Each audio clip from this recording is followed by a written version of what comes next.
अस्सलाम वालेकुम स्टूडेंट्स, उम्मीद है आप सब खैरियत से होंगे। अच्छा, हमने ओएसआई लेयर्स देखी थी लास्ट क्लास में। अब इसी तरह इसी सिलसिले को आगे बढ़ाते हुए एक और टॉपिक है हमारे पास, राउटिंग एंड फॉरवर्डिंग। ठीक है, राउटिंग जैसे कि हम लोग पहले भी पढ़ चुके हैं।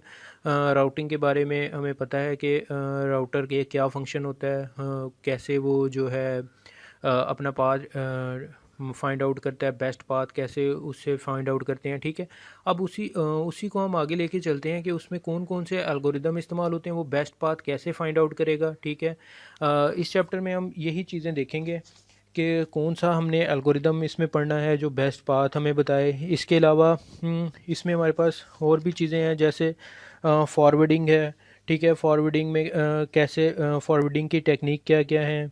इसके अलावा डिलीवरी ऑफ पैकेट्स क्या हैं। ठीक है, स्टैटिक और डायनामिक राउटिंग क्या चीज़ होती है, राउटिंग टेबल में क्या होता है, राउटर मेथड क्या होता है। ठीक है, ये सारी चीज़ें जो हैं वो हमने यहाँ पे डिस्कस करनी है इस टॉपिक पे। अच्छा, सबसे पहले हम बात करते हैं राउटिंग। राउटिंग एक्चुअली चीज़ क्या है। ठीक है, राउटिंग हमारे पास क्या चीज़ होती है, ये प्रोसेस है जो डाटा को मूव करवाता है एक नेटवर्क से दूसरे नेटवर्क में। ठीक है, जब हमारे पास डिफरेंट नेटवर्क हों, ठीक है, या एक से ज़्यादा मल्टीपल नेटवर्क्स हैं, तो राउटिंग ही यूज़ होती है। ठीक है, वहाँ पे जिसे कहा जाता है कि बेस्ट चीज़ क्या है डाटा ट्रैवल करवाने के लिए, वो है हमारे पास राउटिंग। ठीक है, राउटिंग यूज़ ही तब होगा, बेस्ट सिनेरियो राउटिंग का तभी बनता है जब हमारे पास मल्टीपल नेटवर्क्स हों। ठीक हो गया। इसमें इसमें हमारे पास दो तरह की राउटिंग्स होती हैं, एक स्टैटिक होती है, एक डायनामिक होती है। स्टैटिक में ये होता है कि एडमिन ही सब कुछ उसमें जो भी फंक्शनैलिटीज़ हैं या रूट फाइंड आउट करना है, कॉन्फ़िगरेशन करनी है राउटर्स की, वो एडमिन ही करता है। और दूसरी हमारे पास है डायनामिक। डायनामिक में हमारे पास क्या होता है जी, ऑटोमेटिकली होती है हर चीज़, जो भी होगी वो ऑटोमेटिकली होगी। राउटर बेस्ट पाथ जो फाइंड आउट करेगा, बेस्ट रूट फाइंड आउट करने का जो भी मतलब मेथड होगा, ठीक है, वो ऑटोमेटिकली इसमें होता है। और route update automatically route update होते हैं। ठीक है, वो सब चीज़ें किस में होती हैं, वो इसी डायनामिक राउटिंग में होती हैं। ठीक है, और इसके अलावा हमारे पास राउटिंग के बारे में थोड़ा सा देख लेते हैं। स्टैटिक और डायनामिक राउटिंग में, इन दोनों में डिफरेंस क्या है। फर्स्ट हम बात करते हैं कॉन्फ़िगरेशन की। ठीक है, कॉन्फ़िगरेशन जैसे कि आप लोगों को टेबल नज़र आ रहा होगा। ठीक है, कॉन्फ़िगरेशन है, इसमें ये कंपैरिजन किया हुआ है। ठीक है, इसको ज़रा अच्छे से पढ़ लेना है।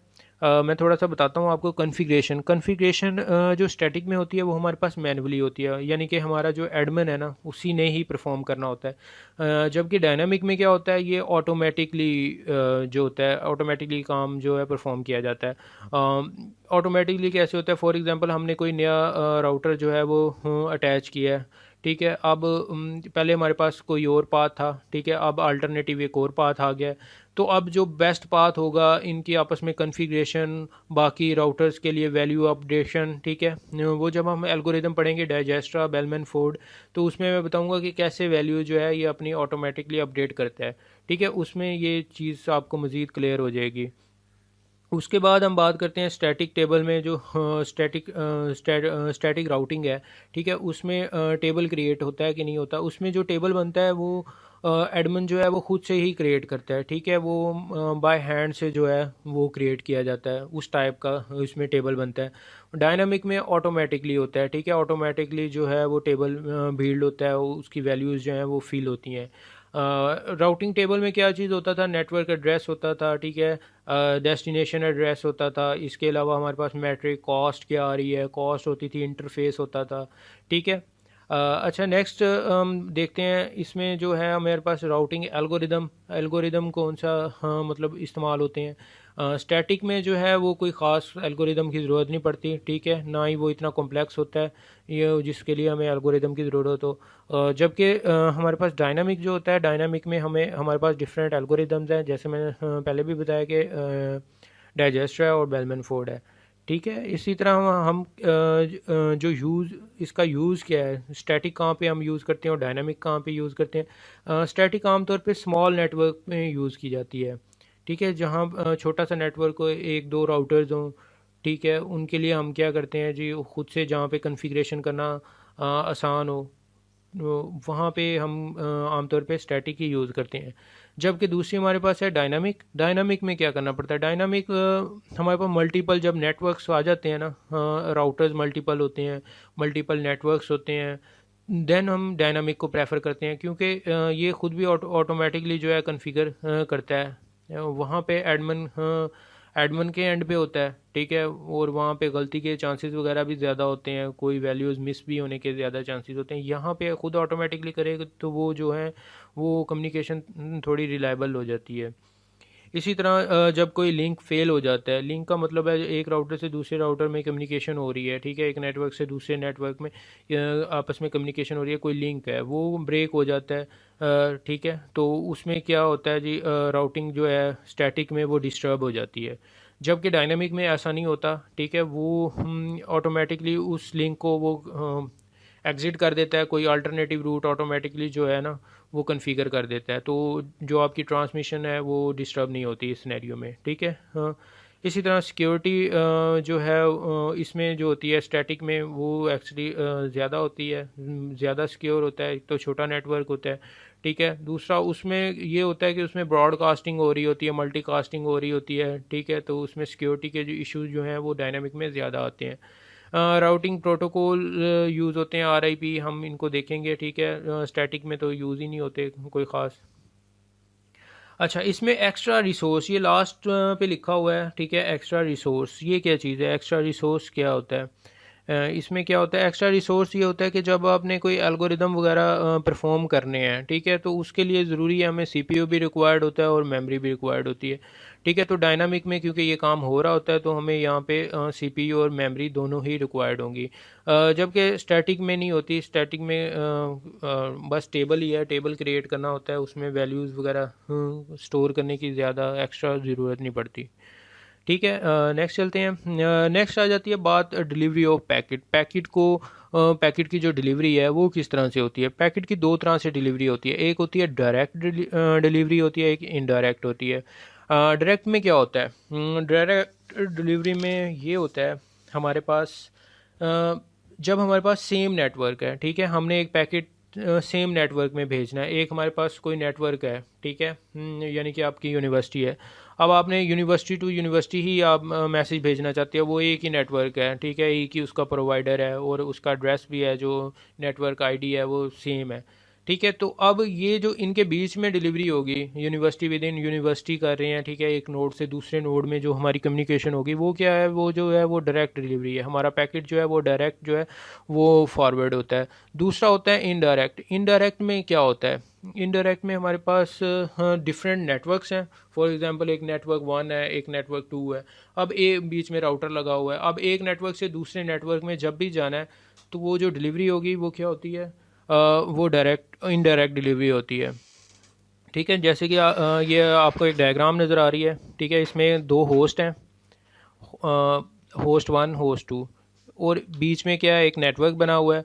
अब इनके बीच में जो कम्युनिकेशन हो रही है, ठीक है, जो पैकेट जो है ट्रांसफ़र होना है, ये क्या होगा, ये डायरेक्ट डिलीवरी है, ये क्योंकि इसी नेटवर्क का ये पार्ट था, तो इसी नेटवर्क से इसी नेटवर्क में ही सेंड हो रहा है डाटा, ठीक हो गया। जबकि इनडायरेक्ट में क्या हो रहा है, इनडायरेक्ट में हमारे पास दो होस्ट हैं और ये डिफरेंट जगहों पे एलोकेट हैं, ठीक है, इसके बीच में एक राउटर है। अब होस्ट 1 ने सेंड करना है, ठीक है, जो हमारा सोर्स है, इसने डेस्टिनेशन पे पैकेट को ट्रांसफ़र करना है, तो अब ये जो आपको बार नज़र आ रही है, मतलब यहाँ से लेके दूसरे राउटर पे जब ये राउटर पे पहुँचती है तो वो ये इनडायरेक्ट डिलीवरी कहलाती है, ठीक है। अब इस राउटर से यहाँ पे आ जाएगी, डेस्टिनेशन पे आ जाएगी, तो ये डायरेक्ट ही हो गया, क्योंकि ये यही वाला केस बन गया दोबारा से। अगर हम बात करेंगे होस्ट टू होस्ट, यानी कि सोर्स टू डेस्टिनेशन, बीच में राउटर आ रहा है, एक नेटवर्क से दूसरे नेटवर्क में जा रहे हैं, तो ये इनके बीच में इनडायरेक्ट डिलीवरी है, ठीक है, जो सेम उसी राउटर पे रहते हुए, उसी नेटवर्क पे रहते हुए जो कम्युनिकेशन हो रही है, पैकेट ट्रैवल कर रहा है, वो क्या होता है जी, हमारे पास वो डायरेक्ट डिलीवरी होती है, ठीक हो गया। अच्छा, फिर फॉरवर्डिंग आ जाती है। फॉरवर्डिंग क्या चीज़ है, राउटिंग और फॉरवर्डिंग इन दोनों में क्या डिफरेंस है, ठीक है। अब इस पे बात करते हैं। जो मैंने पहले बात की है राउटिंग। राउटिंग क्या करता है, एक प्रोसेस है जो मैसेज को एक जगह से दूसरी जगह ले जाता है, ठीक है। इसे कहते हैं एंड टू एंड कम्युनिकेशन, मतलब सोर्स टू डेस्टिनेशन, इसका ये काम है। अच्छा, फॉरवर्डिंग भी मिलता जुलता ही है, सेम। इसमें डिफरेंस ये है कि ये इसका एंड टू एंड का कोई काम नहीं है, ठीक है। एंड टू एंड डिलीवरी नहीं ये करता। फॉरवर्डिंग करता है एक इंटरफेस से दूसरे इंटरफेस तक, ठीक है। कि आपने आपकी इनपुट इंटरफेस कौन सा है, मतलब एक राउटर पे आपने इन कहाँ से होना है और आउट कहाँ से होना है, इतना सा काम जो है वो फॉरवर्डिंग का होता है। इसकी मैं एक एग्जांपल देता हूँ आपको, उससे ये दोनों का जो है डिफरेंस वो क्लियर हो जाएगा। फॉर एग्जांपल हमने ट्रैवल करना है जी लाहौर से कराची, ठीक है। लाहौर से कराची जाना है। अब मैं जब ये अपने ट्रिप होल जो मेरा ट्रिप है उसकी मैं प्लानिंग करता हूँ, ठीक है। मैं फाइंड आउट करता हूँ कि यार मेरे लिए बेस्ट रूट क्या है। तो मुझे पता चलता है कि बेस्ट रूट मोटरवे है, ठीक है, फास्ट भी है, जल्दी पहुंच जाएंगे। तो अब जो मैंने बेस्ट रूट फाइंड आउट किया और इसकी सारे ट्रिप की प्लानिंग की, कॉस्ट निकाली कि यार इतना अच्छा पेट्रोल लग जाना है। तो ये सारी चीज़ें ये क्या ये होंगी, ये राउटिंग में आएंगी, ठीक है। इसे हम कहेंगे ये हमने असल में राउटिंग की है। रूट हमें पता चला है कि बेस्ट रूट क्या है, ठीक हो गया। अच्छा, अब फॉरवर्डिंग में क्या चीज़ होती है। फॉरवर्डिंग में ये होगा कि मैंने मोटरवे पे किस इंटरचेंज को यूज़ करना है, मतलब मैं किस इंटरचेंज को यूज़ करते हुए मोटरवे पे आऊँगा, ठीक है। और कहाँ से मैंने किस इंटरचेंज से एग्ज़िट करना है, ठीक है। ये इंटरचेंज इनपुट मेरी कहाँ से होगी और आउटपुट कहाँ से होगी, ठीक है। मतलब मैंने यहाँ से कराची सखर से मोटरवे पे स्टार्ट करनी है, ठीक है। उसके बाद मैंने लाहौर जाके इंटरचेंज पे एग्ज़िट करना है, ठीक है। टूल प्लाज़ा पे, जैसे टूल प्लाज़ा मोटरवे पे बने होते हैं, वहाँ पे एग्ज़िट करना होता है, ठीक है। ये काम ये जो डिसीजन लेना होता है वो फॉरवर्डिंग में होता है, उसे कहते हैं ये फॉरवर्ड करना, ठीक है। राउटिंग में प्लान करना, plan best route find out करना। उम्मीद है समझ आ गई होगी, ठीक है। इसको पढ़ेंगे अच्छे से, नेट पे एग्जांपल देखें इसकी, आपको अच्छे से समझ आ जाएगी, ठीक है। अब कुछ फॉरवर्डिंग की हम टेक्निक्स देखते हैं। फॉरवर्डिंग में क्या क्या चीज़ होती है। फॉरवर्डिंग दो तरह से हैंडल की जाती है, उसमें पहला है नेक्स्ट हॉप और दूसरा क्या है, रूट मेथड। अब होस्ट नेक्स्ट होप में क्या होता है, नेक्स्ट होप में ये दो टेबल आपको नज़र आ रहे हैं, ठीक है। ये हमारे पास बी टेबल है, ये नेक्स्ट होप वाला है, और जो ए टेबल है वो रूट बेस्ड है, ठीक है। नेक्स्ट होप में क्या होता है, फॉर एग्जांपल यहाँ पे हमारे पास एक नेटवर्क है होस्ट ए से होस्ट बी, ठीक है। R1 R2 दो राउटर्स बने हुए हैं और हमारे पास तीन जो हैं वो नेटवर्क्स हैं।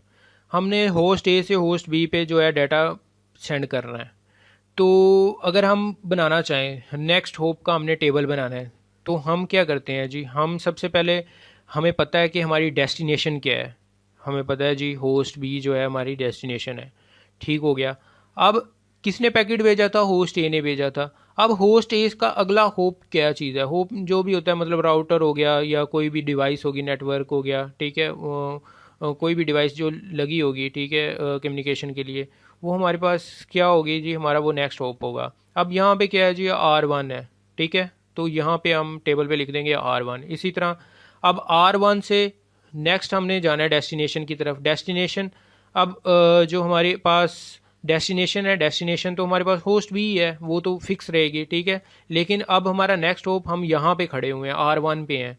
तो R1 से हमने R2 पे जाना है, ठीक है। तो हमारा नेक्स्ट होप क्या बनेगा, R2। तो हम नेक्स्ट लिख देंगे R2। इसी तरह R2 से अब हमारी जो नेक्स्ट डेस्टिनेशन आ जाती है, ठीक है। तो वो उससे आगे कुछ भी नहीं है, हमने वहीं पे जो है वो ड्रॉप होना था, तो हमें वो डेस्टिनेशन मिल गई, इसलिए यहाँ पे वो खाली छोड़ दिया है, ठीक है। इसी तरह अगर हमने रूट का टेबल बनाना है कि रूट, उसमें क्या होता है, सारा रूट ही बता दिया जाता है कि पहले आपने यहाँ से यहाँ तक जाना है, फिर यहाँ से यहाँ पे जाना है, यहाँ से यहाँ से, ठीक है। वो कंप्लीट जो है वो रूट वहाँ पे डिफाइन हो जाता है। अब यहाँ पे जी डेस्टिनेशन हमें पता है बी है, ठीक है। और हमारा रूट क्या है, हम पहले R1 पे जाएंगे, फिर R1 से R2 पे जाएंगे, R2 से हम होस्ट बी पे पहुँच जाएंगे, ठीक है। जैसे ही हम R1 पे पहुँच गए, ठीक है, तो हमारा रूट क्या होगा, हम R2 पे जाएंगे, फिर R2 से हम होस्ट बी पे जाएंगे, फिर हम R2 पे पहुंच गए। R2 पे जब पहुंच गए तो हम कहाँ पे जा सकते हैं, होस्ट बी पे जा सकते हैं, ठीक है। इसमें क्या है, नेक्स्ट होप और रूट मेथड, ये जो दो चीज़ें हैं वो हम अगर हमें आ जाती हैं, हमें टेबल इसका क्रिएट करना अब आएगा, ठीक हो गया। उसके बाद आ जाता है network specific words host specific. ठीक है, ये भी दो टेक्निक है कि होस्ट के ज़रिए हम किस तरह से अपनी डेस्टिनेशन का टेबल क्रिएट कर सकते हैं, और इसी तरह नेटवर्क से। ठीक है, इसकी ये दो टेबल्स हैं, इसको देखते हुए हम बनाते हैं। अब ये हमारे पास है जी होस्ट बेस्ड। ठीक है, होस्ट बेस्ड जहाँ पे होस्ट हमारे पास स्पेसिफिक है। एक नेटवर्क बना हुआ है जिसमें A B C D हमारी ये जो है वो डेस्टिनेशंस हैं। ठीक है, यहाँ पे हमने जो है डाटा को भेजना है, और ये हमारा सोर्स है। यहाँ पे हमारे पास दो नेटवर्क हैं। जब होस्ट की बात की जाएगी तो हमने होस्ट के लिहाज से देखना है। ठीक है, हमारी डेस्टिनेशन क्या है जी, ए डेस्टिनेशन है। ए के लिए डाटा ट्रांसफ़र करना है, तो हमारा नेक्स्ट हॉप क्या होगा, R1। इसमें भी होप भी आपने बताना है कि नेक्स्ट हॉप क्या है, R1 इस नेटवर्क पे जो जा रहा है, मतलब यहाँ पे कनेक्ट। यहाँ पे एक और होता R2 होता, वो दूसरा नेटवर्क होता। ठीक है, उसमें CD कोई और नंबर होते, तो हमने फिर R1 नहीं लिखना था, R2 लिखना था। ठीक है, इसी तरह अब बी है हमारे पास। ठीक है, बी बी भी क्योंकि R1 से ही गुजरना पड़ेगा बी के जाने के लिए, इसलिए वो सारे नेक्स्ट हॉप जो है हमारे पास R1 ही है। R1 से हम उस नेटवर्क पे पहुंच जाते हैं। अच्छा, अगर हम इसको नेटवर्क स्पेसिफिक कर दें तो फिर हमने बताना है कि एक नेटवर्क से हमने नेटवर्क पे जाना है। ठीक है, एक नेटवर्क से दूसरे नेटवर्क में, तो हमारी जो डेस्टिनेशन है वो नेटवर्क बन जाएगा। ठीक है, यहाँ पे हमारे पास डेस्टिनेशन होस्ट थे, इसलिए हमने होस्ट की वैल्यूज़ लिखी थी। यहाँ पे हमारे पास क्या है, डेस्टिनेशन हमने नेटवर्क है, नेटवर्क स्पेसिफिक है कि हम नेटवर्क 2 पे जाना चाहते हैं, तो हम क्या लिख देंगे, N2 आ जाएगा। ठीक हो गया, ये नेटवर्क है। और इस तक जाना कैसे है, नेक्स्ट हॉप क्या आएगा जी, R1 आएगा। N1 से हम मतलब जाना चाह रहे हैं N2 पे, तो उसके लिए बीच में जो नेक्स्ट हॉप हमें मिल रहा है वो R1 मिल रहा है। ठीक हो गया। अच्छा, उसके बाद हम जी चलते हैं फॉरवर्डिंग प्रोसेस के। ये क्या चीज़ होती है फॉरवर्डिंग प्रोसेस में, हमने टेक्निक्स देखी हैं। इसी तरह अगर हमारे पास क्लास लेस है, ठीक है, क्लास लेस एड्रेसिंग है जो कि हमने पढ़ी है, उसमें क्या होता था, हमारे पास नेट आईडी होती थी। वो नेट आईडी जो होती है वो स्लैश से ही हमें पता चलता है कि अच्छा इसमें जो ये जो एड्रेस आ रहा है इसमें कितने नेट बिट हैं। ठीक है, नेटवर्क आईडी कितनी है, होस्ट आईडी कितनी है, वो उस स्लैश से पता। अगर हमारे पास स्लैश नहीं है, स्लैश गिवन नहीं होता, तो हमारे पास कोई ऐसा सिनेरियो आ जाता है। ठीक है, एक एड्रेस आ जाता है डेस्टिनेशन एड्रेस के साथ। ठीक है, तो अब हमने बताना है कि नेटवर्क एड्रेस हम इसका कैसे फाइंड आउट करेंगे, नेटवर्क एड्रेस कैसे पता चलेगा। अब ये एक सिनेरियो है। ठीक है, ये टेबल एक बना हुआ है जिसमें एक एक दो चीज़ें बताई हुई हैं। इस तरह से ये नेटवर्क एक नेटवर्क है। ठीक है, जिसमें 25 जो है हमारे पास नेट आईडी हैं। एक और नेटवर्क है जिसमें 22 हैं। इसी तरह एक और है 24, इसी तरह 26। ठीक है, ये एक राउटर है लेकिन इसके डिफरेंट इंटरफेस डिफरेंट हैं। ठीक है, ये चार नेटवर्क के साथ कनेक्ट है, M0 M3 M2 M1। अब कोई भी एक रैंडमली डाटा आया, ठीक है, कोई भी किसी ने एक डाटा ट्रांसफ़र किया है, उसमें डेस्टिनेशन एड्रेस तो होगा। अब ये डिसीजन लेना है कि ये किस नेटवर्क का पाथ है, कि उसको हमने M3 पे भेजना है, M0 पे भेजना है, M1 पे भेजना है, M2 पे भेजना है। ठीक है, वो इस चीज़ से अब इस राउटर में ये तो टेबल क्रिएट होगा। ठीक है, ये टेबल क्रिएट है। वो टेबल में क्या बता रहा है कि अगर मास 26 है तो वो नेटवर्क का एड्रेस ये होगा। अगर वो जो पैकेट आया है उसका नेटवर्क एड्रेस ये वाला है। ठीक है, ये जो एड्रेस है 18070.65.192, तो ये किस इंटरफेस से आएगा जी, M2 से आएगा। ठीक है, उसने M2 से को भेज देना है। इसी तरह अगर /25 है, ठीक है, उसमें हम कंसीडर करते हैं 25 जो है हमारे पास नेट आईडी है, तो उसको एड्रेस ये आपने एलोकेट कर देना है, तो वो M0 पे चला जाएगा। इसी तरह 24 है तो M3 पे चला जाना है। ठीक है, इसी को देखते हुए हम कोई एग्जांपल करने की ट्राई करते हैं। ठीक है, कि हम कोई एग्जांपल सॉल्व कर सकते हैं अगर हमारे पास आ जाता है। ठीक है, अब देखो एक क्वेश्चन दिया हुआ है कि एक हमारे पास एड्रेस है। ठीक है, उसका एड्रेस बता दिया, डेस्टिनेशन एड्रेस 1807065.140। ठीक है, ये एक एड्रेस है। अगर मैं आपसे ऐसे ही रैंडमली पूछता हूँ कि इसका सबनेट मास्क क्या है, तो मेरा नहीं ख्याल कि आप लोग बता सकोगे। ठीक है, आप लोग कहोगे कि ये क्लास लेस है, तो क्लास लेस के लिए तो हमें स्लैश का पता होना ज़रूरी है। ठीक है, अब ये पैकेट आ चुका है मेरे पास, मैंने यहाँ पे एलोकेट करना है कि ये किस इंटरफेस से बिलोंग करता है। तो इस चीज़ का तो मुझे नहीं पता चलेगा कि ये किससे बिलोंग करता है, इस इंटरफेस में कहाँ पे मैं इसको जो है वो भेजूँ। तो मुझे क्या करना पड़ेगा, मुझे इसको सॉल्व करना पड़ेगा। किस तरह से सॉल्व करूँगा, मैं सारे जो भी मास्क है ना यहाँ पे अवेलेबल इस टेबल में, 26 है, 25 है, 24 है, 22 है, सब के साथ चेक कर लेता हूँ। अगर तो इनके साथ किसी के साथ मैच कर गया, नेटवर्क एड्रेस यही वाला उसका मतलब फाइंड आउट हो गया, तो इसका मतलब है मैं उसको एलोकेट कर दूंगा कि यार ये अच्छा ये इससे बिलोंग करता है, ये इस नेटवर्क का पार्ट है, ये M2 का है, M0 का है, किस इंटरफेस का है, ठीक है। अगर कोई भी नहीं आता फिर मैं कह देता हूँ कि ये एनी कुछ भी हो सकता है, हमें नहीं पता ये क्या चीज़ है, ठीक है। तो हम M2 पे उसको भेज देंगे अगर वो क्लियर नहीं होगा, ठीक है, वो एनी में आ जाएगा। अब इसी तरह ये एड्रेस है, इसको आप कैसे सॉल्व करेंगे, ये मैंने आपके लिए एग्जांपल पेपर पे सॉल्व की है, ठीक है। क्योंकि यहाँ पे बोर्ड तो अवेलेबल नहीं है, पेपर है, तो पेपर पे ही सॉल्व किया है। आप लोगों ने भी सेम इसी तरह स्टेप करने हैं। यहाँ पे ये इन्होंने भी सॉल्व किया हुआ है, लेकिन इन्होंने जस्ट आंसर बताए हुए हैं, बताया नहीं हुआ है, डिटेल नहीं बताई हुई कि कैसे ये फाइंड आउट किया। मैं आपको बता रहा हूँ, ठीक है। ये मैंने एग्जांपल की थी सॉल्व। सबसे पहले हमें डेस्टिनेशन का पता है, ठीक है, यहाँ पे ये गिवन है डेस्टिनेशन। हमें जब भी पेपर में या कोई क्वेश्चन आता है तो उसमें हमारे पास डेस्टिनेशन जो होगी वो गिवन होगी, यहाँ पे डेस्टिनेशन दी हुई है, ठीक है। हमने बताना है कि नेटवर्क एड्रेस कौन सा होगा। नेटवर्क एड्रेस क्या है, मतलब इनमें से किससे बिलोंग कर रहा है वो पैकेट, ठीक है, जो पैकेट हमें रिसीव हुआ है वो किससे बिलोंग कर रहा है, ठीक है, उसी को हमने फाइंड आउट करना है। अब यही टेबल मैंने बताया हुआ है कि 26 पे है तो वो इस नेटवर्क से है, 25 पे है तो वो इस नेटवर्क से बिलोंग कर रहा है, अगर 24 है उसकी नेट आईडी सेट करते हैं तो वो इससे बिलोंग करना चाहिए, ठीक है। अब यही वो एड्रेस है, उसी एड्रेस को बाइनरी में कन्वर्ट कर दिया।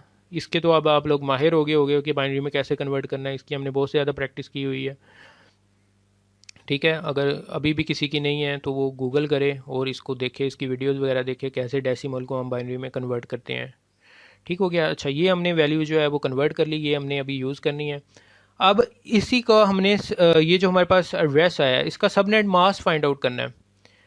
सबनेट मास्क वो कैसे फाइंड आउट करेंगे, उसके लिए हमें क्या रिक्वायर्ड है, हमें स्लैश का पता होना चाहिए। हमें अब स्लैश का नहीं पता, हमारे पास टेबल पे पॉसिबल वैल्यूज़ क्या क्या हो सकती हैं, या तो सबनेट मास्क 26 रख के देख लें, या 25, 24, 22, अगर इनमें से किसी के साथ मैच कर गया तो हम बता देंगे, वरना वो एनी में चला जाएगा।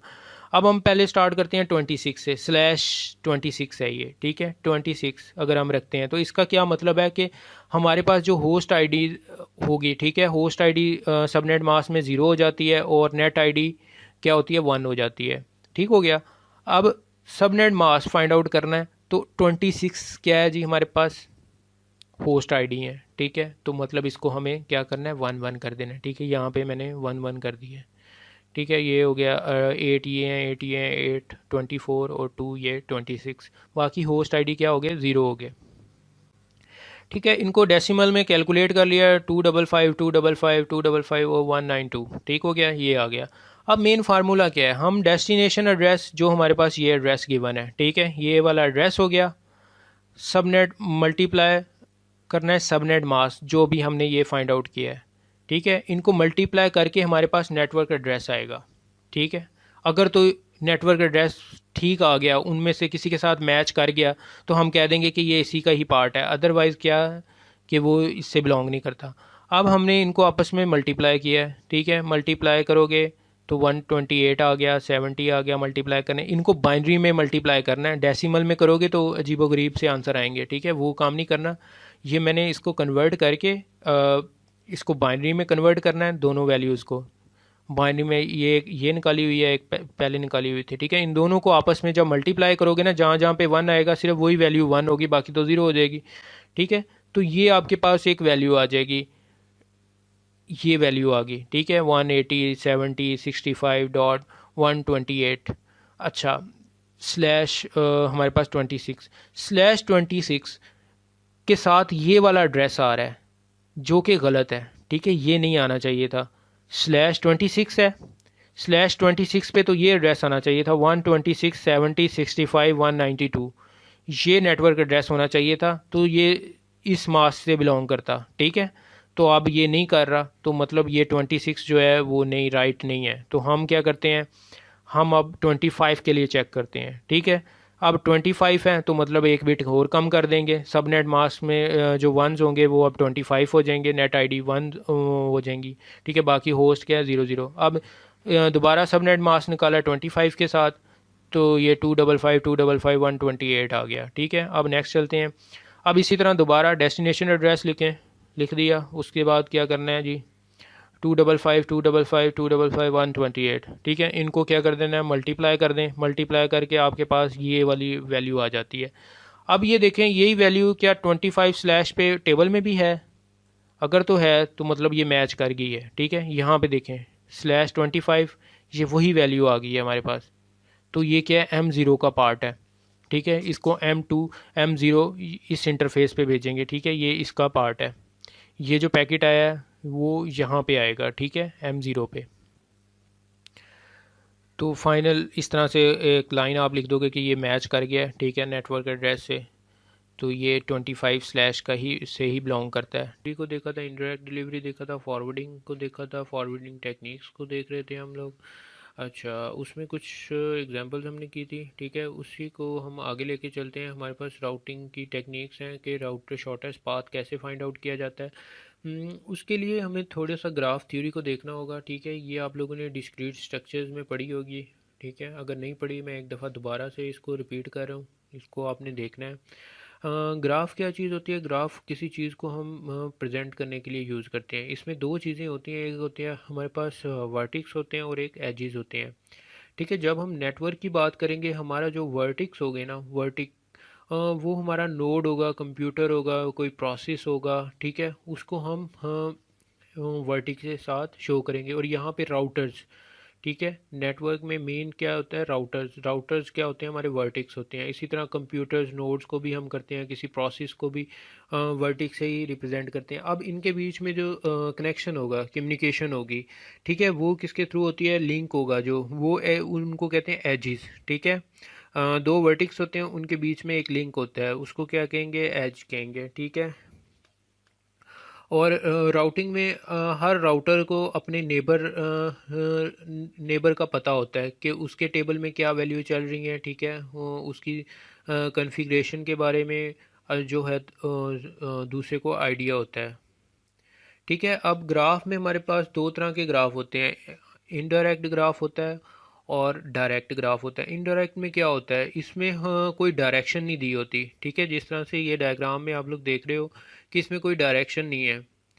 यहाँ पे क्या है, ये क्या है, ये वर्टिक्स है हमारे पास 0 1 2 3। अगर हम नेटवर्क की बात करते हैं तो इसको राउटर समझा जाता है कि ये जो है हमारे पास डिफरेंट राउटर्स हैं। ठीक है, ये इनके बीच में लिंक बने हुए हैं, इनको कहते हैं एजिस। ठीक है, ज़ीरो से हम 2 पे जा सकते हैं, 1 से 3 पे जा सकते हैं, 4 से 1 पे आ सकते हैं। ठीक है, ये डिफरेंट डायरेक्शन दी हुई हैं। इसी तरह नेटवर्क को प्रेजेंट किया जाता है। सेम एक होता है हमारे पास डायरेक्टेड ग्राफ। डायरेक्टेड ग्राफ में क्या होता है, डायरेक्शन बताई होती है। ठीक है, आप 0 से 2 पे जा सकते हैं, लेकिन 2 से 0 पे नहीं आ सकते। ठीक है, उसके लिए आना होगा आपको, कोई और पाथ यूज़ करना होगा, अल्टरनेटिव पाथ। ठीक है, जो जिसकी डायरेक्शन ये हो। ठीक है, ये एक ही तरफ को डायरेक्शन होती है। और ये जो है प्रेजेंट किया जाता है एरो के साथ, जिस तरफ को हमने डाटा को मूव करवाना है। ठीक है, उसी तरह ग्राफ है, ग्राफ ही की एक टाइप होती है ट्री। ठीक है, ट्री और ग्राफ में क्या डिफरेंस होता है, ट्री में क्या होता है, ट्री में कोई साइकिल नहीं होता। ठीक है, जैसे यहाँ पे आप देख रहे हो ना, डिफरेंट साइकिल्स बने हुए हैं। साइकिल का मतलब होता है कि लूप, कि आप घूम घूम सकते हो। 3 से मैं 1 पे आ सकता हूँ, 1 से 4 पे आ सकता हूँ, 4 से 3 पे, 3 से फिर दोबारा 1 पे। ठीक है, ये क्या है, ये मैं लूप में फिर रहा हूँ। तो ट्री में क्या होता है, ट्री में कभी आप लूप नहीं देखोगे, उसमें लूप नहीं होता। ठीक है, जैसे ये डायग्राम है, यहाँ पे देखो कोई लूप नहीं होगा। और इसमें एक चीज़ इंश्योर की जाती है कि आपने सारे वर्टेक्स जो है ना वो कवर करने हैं लाजमी, फिर आपका ट्री बनता है। इसे आमतौर पे आपने अगर डाटा स्ट्रक्चर में पढ़ा होगा तो स्पैनिंग ट्री के नाम से पढ़ा होगा। ठीक है, स्पैनिंग ट्री होता है, इसमें क्या करते हैं हम, सारे जितने भी हमारे पास वर्टिक्स होते हैं उनको कवर किया जाता है। ठीक है, अच्छा, ये एक और डायग्राम है, इसमें अब क्या है, ये वही डायग्राम है, लेकिन यहाँ पे 1 से 3 पे एक एज आ गया है। ठीक है, जिसकी वजह से ये क्या है, ये ट्री नहीं रहा, क्योंकि इसमें ये साइकिल बन रहा है। फिर हम 1 से 3, 3 से 4, 4 से 1, तो इस वजह से इसको कहेंगे कि ये जो है ये ट्री नहीं है। ठीक है, ये थ्योरी पढ़ाने का मकसद ये है कि ये आगे यूज़ होनी है। हमने राउटिंग जब देखना है, शॉर्टेस्ट पाथ वगैरह फाइंड आउट करने हैं, तो उसके लिए हमें इन चीज़ों का पता होना ज़रूरी है। ठीक है, इसी तरह ये हमारे पास एक ग्राफ है। अगर आपसे कहा जाता है कि इसको ट्री में कन्वर्ट करना है, तो ट्री में कन्वर्ट करने के लिए इसके 3 पाथ बनते हैं। कैसे? मैं सबसे पहले क्या करता हूँ जी, ए वर्टेक्स से बी पे चला जाता हूँ, बी से सी पे चला जाता हूँ। अब यहाँ पे देखें कोई लूप नहीं बन रहा। ठीक है, यहाँ पे क्या था, जो हमारा मेन ग्राफ था इसमें लूप बन रहा था। ए से बी, बी से सी, सी से दोबारा ए पे आ रहे थे हम। ठीक है, ये लूप में था। अब हमने लूप ख़त्म करना है, तो हम क्या करते हैं, एक वर्टेक्स को ख़त्म कर देते हैं ए से सी वाले को। तो अब क्या है, हमारे इसमें देखो कि ये जो है हमारे पास क्या है, वर्टिक्स जो है ये कवर हो रहे हैं सारे, ए बी सी। ठीक है, ये नहीं करना कि आप कोई वर्टिक्स ही छोड़ दो, ऐसा नहीं करना। अगर ऐसा करोगे तो वो जो है वो स्पैनिंग ट्री नहीं बनेगा। ए से बी, बी से सी। अब इसी तरह ये दूसरी डायग्राम में क्या है, ए से सी पे भी जा सकते हैं हम, बी पे भी जा सकते हैं। ठीक है, हमारा ट्री तो कंप्लीट है, ट्री तो बन रहा है, चाहे ये वाला एज छोड़ दो। सेम इसी तरह ए से सी, सी से बी। ठीक है, ये 3 तरह से हम इस ग्राफ को बना सकते हैं। लेकिन मेन क्या करना है जी, वर्टिक्स जो हैं वो लाजमी इसमें कवर करने हैं। ठीक हो गया। अब हमारा जो इंटरनेट होता है वो भी एक्चुअली ग्राफ ही की तरह वर्क करता है। कैसे करता है, इसमें डिफरेंट राउटर्स हैं। ये जो ब्लू में नज़र आ रहे हैं ये हमारे पास क्या है, राउटर हैं। ठीक है, राउटर्स लगे हुए हैं डिफरेंट। और ये जो इनके बीच में लिंक है, ठीक है, ये हमारे पास क्या होते हैं, एजेस होते हैं। इनको आपस में कनेक्ट किया जाता है। ठीक है, इसी तरह ये डॉटेड लाइन जो आया, ये वैन, इनको वैन वैन होगी, वैन लैन टेक्नोलॉजी। ठीक है, होते ये भी एज ही हैं, मतलब कनेक्ट करने के लिए ही हम इनको यूज़ कर रहे होते हैं। ठीक हो गया। अच्छा, इसी तरह अब हमारे पास एक ग्राफ है, इसे कहते हैं वेटेड ग्राफ। वेटेड ग्राफ का क्या मतलब होता है, जिस पे कॉस्ट जो है वो दी होती है। जैसे 2 है, 3 है, 4 है, 5 है, 3 है, 1 है। ठीक है, ये डिफरेंट कॉस्ट दी बताई गई हैं। हम क्या चाहते हैं, हम चाहते हैं कि मैंने राउटर ए से जी पे जाना है। ठीक है, मैंने जो अपना एक नेटवर्क से दूसरे नेटवर्क में डाटा ट्रांसफ़र करना है। मतलब मैं लाहौर से कराची डाटा ट्रांसफ़र करना चाहता हूँ। ठीक है, उसके बीच में काफ़ी ज़्यादा राउटर आते हैं, इलाके आते हैं, मुल्तान आता है, बहावलपुर आता है, सखर आता है। ठीक है, तो मैंने अपना डाटा ट्रैवल करवाना है, ठीक है, कराची तक। अब मैं देखूंगा कि शॉर्टेस्ट पाथ कौन सा है, मुझे जो है बेस्ट पाथ कौन सा मिल सकता है।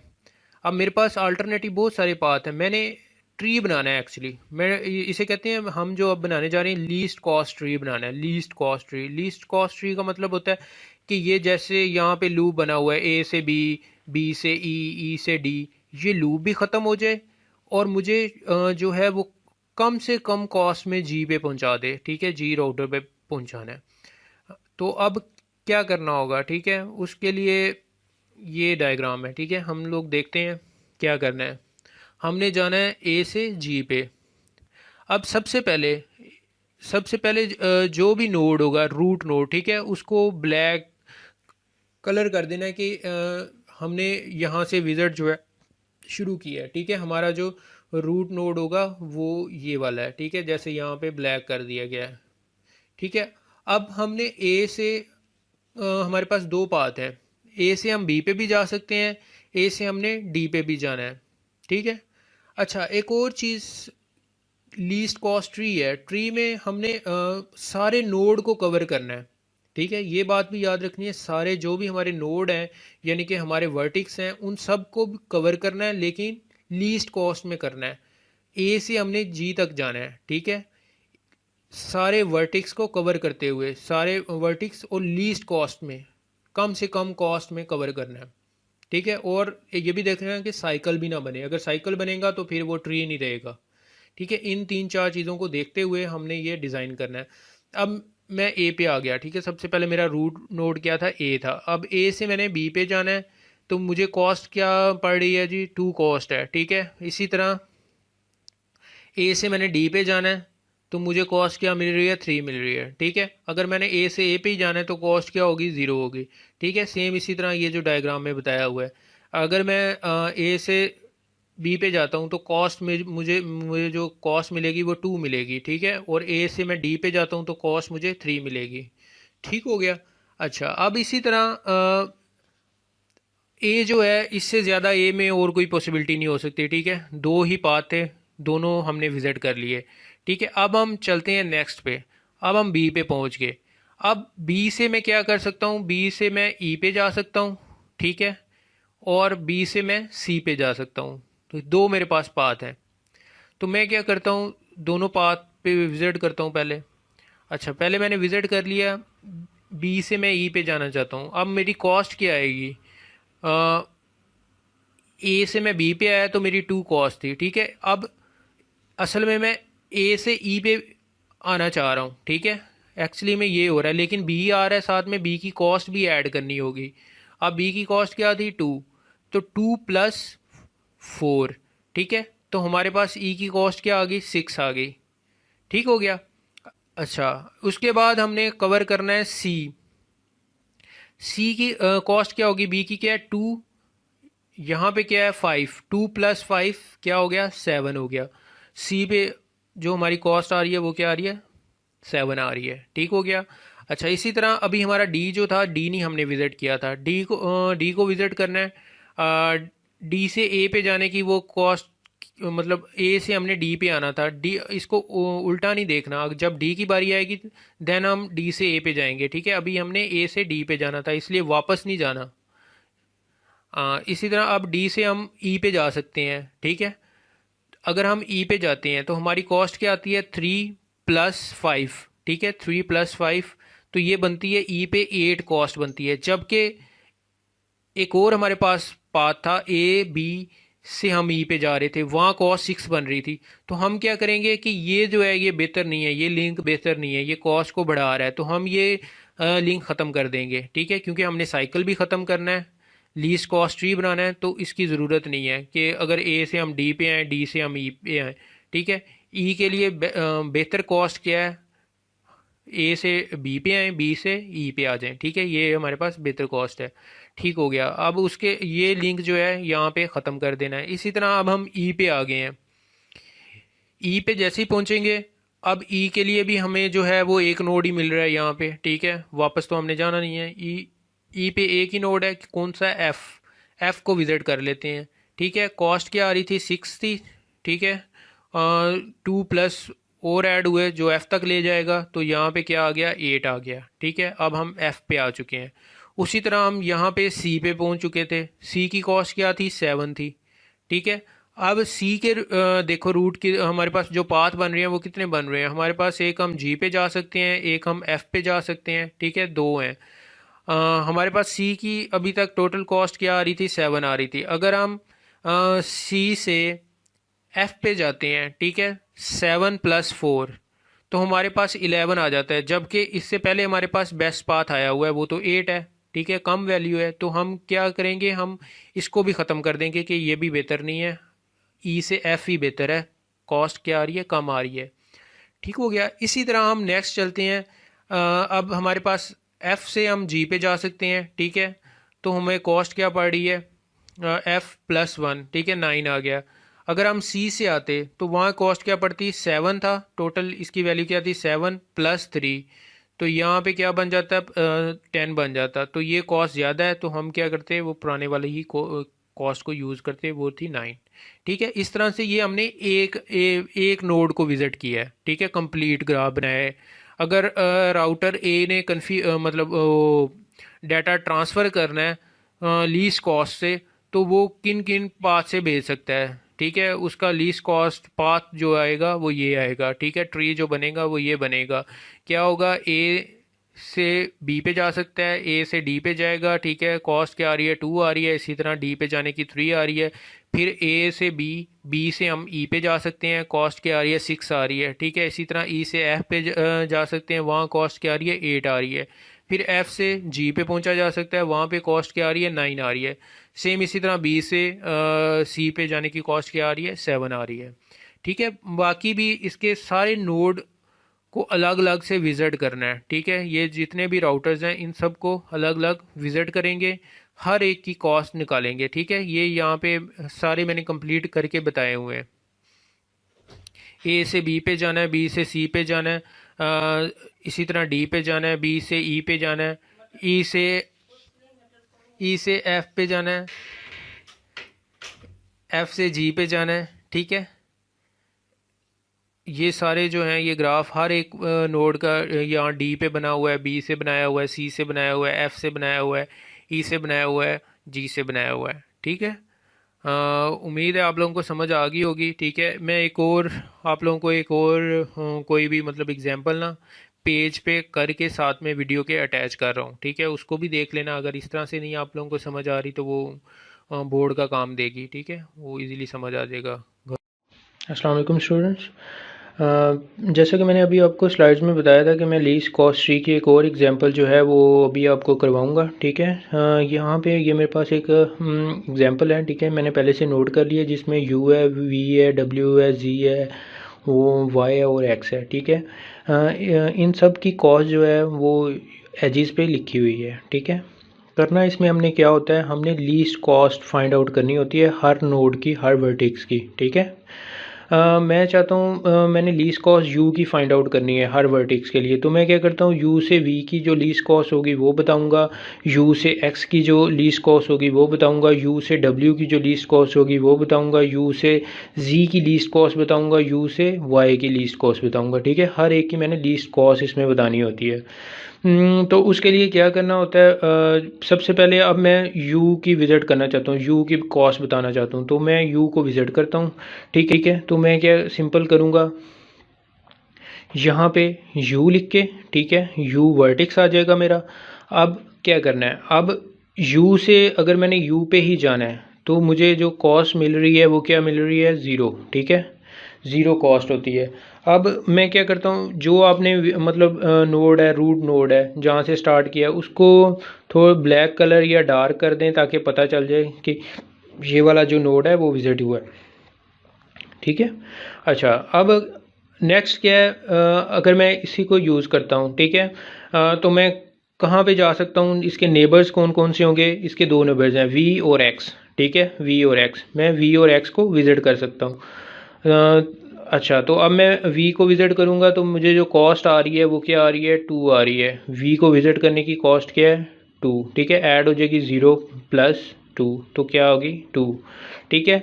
और इसी तरह मैं एक्स को विज़िट कर सकता हूँ, मेरे पास एक तो वी वाला पाथ है, ठीक है, एक डायरेक्ट है, उसकी कॉस्ट वन आ रही है। अगर मैं वी से होके आता हूँ तो उसकी कॉस्ट ज़्यादा हो जाती है, टू प्लस टू, तो वो फोर हो जाती है। तो मैं क्या करूँगा, मुझे लीस्ट कॉस्ट चाहिए, मुझे एक्स लीस्ट कॉस्ट में चाहिए, तो मैं क्या करता हूँ, एक्स डायरेक्ट ही आ रहा हूँ, तो क्या हो जाएगी, वन, ठीक है।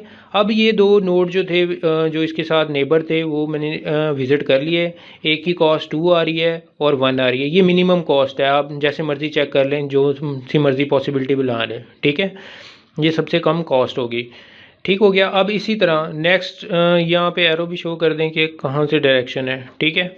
अब V आ गया मेरे पास, अब मैं V के आगे फर्दर कौन कौन से नोड विज़िट कर सकता हूँ, क्योंकि U डायरेक्ट तो किसी के साथ अटैच नहीं है V और X के अलावा, ठीक है, बाकी किसी के साथ भी नहीं है, तो हमें किसी दूसरे नोड का सहारा लेके वहाँ तक जाना पड़ता है। अब V से मैं क्या क्या विज़िट कर सकता हूँ, एक तो मैं X कर सकता था, अगर मैं X को करता तो मेरी कॉस्ट क्या आती, ये वाली जो A से कॉस्ट आई है V तक, इसको और जो आने वाली कॉस्ट होती है, ठीक है, वहाँ तक पहुँचने के लिए उन दोनों को ऐड करते हैं। अगर मैं X तक आना था, V को यूज़ करता टू प्लस टू, तो मेरी कॉस्ट आती फोर, जबकि मुझे लीस्ट कॉस्ट वन मिली हुई है तो यू से यहाँ पे आने की, तो ये क्या है मेरे पास, ये बेस्ट है, तो मैं इसी को ही रहने दूंगा, इसमें कोई अपडेट नहीं करूँगा। अब मैं V से क्या करता हूँ, मुझे W पे जाना है, ठीक है, V से W पे जाना है, तो मेरी जो कॉस्ट आ रही है टू प्लस थ्री वो फाइव आ रही है, ठीक है। मैं देखता हूँ कि कोई और तो नहीं बेस्ट पाथ अवेलेबल W तक जाने के, V से W तक जाने के लिए उसकी कॉस्ट जो है वो कम हो, कोई और पाथ देखते हैं। अगर मैं क्या करता हूँ, V से X पे आता हूँ तो मेरी कॉस्ट क्या आती है, कॉस्ट तकरीबन आ जाती है मुझे V से X पे आने की, यहाँ पे क्या है हमारी कॉस्ट आई है टू, टू प्लस टू, तो ये आ जाती है फोर, ठीक हो गया। W को हमने W को विज़िट करना है। अगर हम ये पाथ नहीं यूज़ करते, ये इसकी कॉस्ट आ रही है फाइव, मैं कहता हूँ ये तो ज़्यादा आ रही है, हम कोई अल्टरनेटिव पाथ देख लेते हैं, एक ये भी तो हमारे पास अल्टरनेटिव पाथ है। अगर मैं U से X पे आता हूँ, कॉस्ट क्या आ गई वन, ठीक है, यहाँ पे भी वन है, ठीक है, ये वन कॉस्ट आ रही है। अगर मैं क्या करता हूँ, X पे आता हूँ, एक्स से वाई पे चला जाता हूँ, ठीक है। एक्स पे अब मुझे दो रूट मिल रहे हैं, एक तो क्या मिल रहा है 3 है, कॉस्ट क्या बन जाती है 4, ठीक है। उससे बेहतर थी जो मैं अगर वी से आता डब्ल्यू पे, ठीक है, वो 5 बनती, ये क्या है ये 4। एक और भी बात है, एक्स से मैं आता हूँ वाई पे, क्या कॉस्ट आ गई 2, ठीक है, 1 + 1 2 आ गई, और डब्ल्यू पे जाने के लिए मुझे 1 कॉस्ट और 3। तो मैं क्या करता हूँ, मैं पहले ये करता हूँ, ठीक है, मैं ये वाली जो पाथ है इस लिंक को नहीं लेता, इसको मैं, क्योंकि मुझे साइकिल भी नहीं बनाना, इसको मैं डिस्कार्ड कर देता हूँ, ये नहीं ऐड करता। तो मैं क्या कर रहा हूँ, मैं यहाँ से वाई पे जाता हूँ, ठीक है, एक तो मेरा वाई भी कवर हो गया, ठीक है। वाई पे जाने की कॉस्ट क्या होगी 2 होगी, ठीक है। फिर वाई से डब्ल्यू पे जा रहा हूँ, वाई से डब्ल्यू पे जाने की कॉस्ट क्या आ गई 2 + 1, तो क्या होगी 3, ठीक है। अगर हम वहाँ से आते तो हमारी 5 हो जाती, अगर हम यहाँ से आते 1 3 तो ये 4 हो जाती। जहाँ से हम आए हैं ये बेस्ट है, ठीक है, ये बेस्ट पाथ है। और क्या है जी, लूप भी नहीं बना हमारा। सेम अब हम डब्ल्यू पे पहुँच गए हैं, डब्ल्यू से हम जी पे जा सकते हैं, कॉस्ट क्या आती है 3 + 5, तो हमारे पास 8 आ जाती है जी। एक और भी रूट है, अगर हम वाई से जी पे जा रहे हैं तो 2 + 2 तो ये 4 है, तो ये ज़्यादा बेस्ट है, तो हम ये वाला जो है वो पाथ यूज़ करेंगे, ठीक है। तो हमारे पास कॉस्ट क्या आ गई 4, ठीक है। ये हमने सारे नोड के हैं विज़िट कर लिए हैं, कवर हो गए हैं सारे नोड, और कोई लूप भी नहीं बना, ठीक है। ये जो है ये लीस्ट कॉस्ट है, ये मिनिमम यही आ रहे हैं, इससे कम जो है वो कोई वैल्यू नहीं आएगी, ठीक हो गया। इसी तरह एक और करके देख लेते हैं, जिन लोगों को नहीं समझ आई उनके लिए एक और मैं ट्राई करता हूँ, ठीक है। उसमें ये देखें, क्या करते हैं हम, सबसे पहले कोई एक और नोड लेते हैं। अब हमने वी को लेना है, ठीक है, वी के लिहाज से करते हैं, सारों को ये आपने विज़िट करना है, ठीक है, हर एक के लिहाज से करना है। तो हमने ये रूट नोड बना लिया वी, ठीक है। वी से वी पे जाने की कॉस्ट क्या आती है 0 आती है, ठीक हो गया। अब इसी तरह हम वी से कहाँ पे जा सकते हैं, यू पे जा सकते हैं, ठीक है। यू की कॉस्ट क्या आती है 0, अगर हम वी से आ रहे हैं तो कॉस्ट क्या आएगी यू पे 2 कॉस्ट आ जाएगी, ठीक है। इसी तरह अगर हम वी से एक्स पे आ रहे हैं, ठीक है, तो कॉस्ट हमारी क्या आती है 2 आती है, ठीक है। अगर हम यहाँ से आते तो कॉस्ट क्या बन जाती 3 बन जाती। तो हम ये डायरेक्ट ही जाएंगे, एक्स पे आ गए, ठीक है, एक्स पे कॉस्ट क्या मिली हमें 2 मिल गई, ठीक है। अब हम एक्स से कहाँ पे जा सकते हैं, एक्स से हम वाई पे जा सकते हैं, ठीक है, यहाँ पे वाई पे जा सकते हैं, और डब्ल्यू पे भी जा सकते हैं, ठीक है, और डायरेक्ट भी जा सकते हैं, वी से हम डब्ल्यू पे जा सकते हैं। तो अब हम क्या करेंगे, अगर हम यहाँ से जाते हैं तो हमारी ये वाला पाथ चूज़ करते हैं, यहाँ पे 2 है, 2 + 3 ये 5 आ जाता है, तो ये बेहतर नहीं है। फिर अगर हम यहाँ से चूज़ करते हैं, यहाँ पे क्या है हमारे पास 2 है, 2 + 1 + ये तो 4 आ जाती है। तो क्यों ना हम यहाँ से जाएँ, वी 0 है, 0 + 3 तो क्या हो गया हमारे पास 3। तो ये जो है इस दफ़ा ये वाला पाथ जो है वो बेटर रहेगा, क्योंकि उसका नेबर ही है, तो यहाँ पे 3 आ जाएगा, ठीक है। अब हम W पे आ गए हैं। अब उसके अलावा अगर हम X से चेक करते हैं, X का नेबर Y था, तो Y यहाँ पे अभी कवर नहीं हुआ, तो हमने Y लीस्ट कॉस्ट में Y जो हमें बनता है वो क्या बनता है 2, यहाँ पे क्या बनेगा 2 प्लस यहाँ पे आ जाएगा 3, ठीक है, 1 ऐड हो के, तो हमारे पास जो आ जाएगा वो वैल्यू क्या आ जाएगी 3 आ जाएगी, ठीक है। अच्छा, सेम इसी तरह अब हम यहाँ पे आ चुके हैं, तो यहाँ पे आ गए हैं, तो अब हमें क्या वैल्यू मिलेगी z मिल सकती है, ठीक है, और वहाँ से भी मिल सकती थी, लेकिन वहाँ पे 8 हो जाती, यहाँ पे क्या हो जाएगी 4 हो जाएगी। तो ये जो है हमारा फिर एक कोड ट्री बन गया, ठीक है, लीस्ट कॉस्ट ट्री, ठीक है। इसी तरह से बाकी आपने करने हैं, आपने ट्राई करना है, W के लिए करना है, X के लिए करना है, Y के लिए करना है, और Z के लिए करना है, ठीक है। यही डायग्राम को यूज़ करना है आपने, ठीक है, और इसकी लीस्ट कॉस्ट बता देनी है कि क्या है हर नोड के लिहाज से। ये आप लोगों ने करके इसी तरह सॉल्व करके इसकी पिक्चर्स लेके ये मुझे आपने ईमेल करनी है। और जो लोग काम नहीं कर रहे ना, उनके सेशनल मार्क्स नहीं लगेंगे, ठीक है। जिनके मुझे काम रिसीव होगा, लास्ट लेक्चर में भी मैंने कोई काम दिया था, ठीक है, और इस लेक्चर में भी दे रहा हूँ, ये आप लोगों ने लाजमी इसको ट्राई करना है, ठीक है।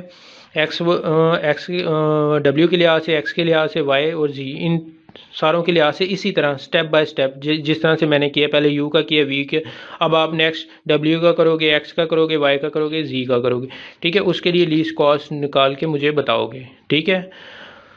आज के लिए इतना ही काफ़ी है, ठीक है। घरों में रहिएगा और अपना ख्याल रखिएगा। अल्लाह हाफिज़।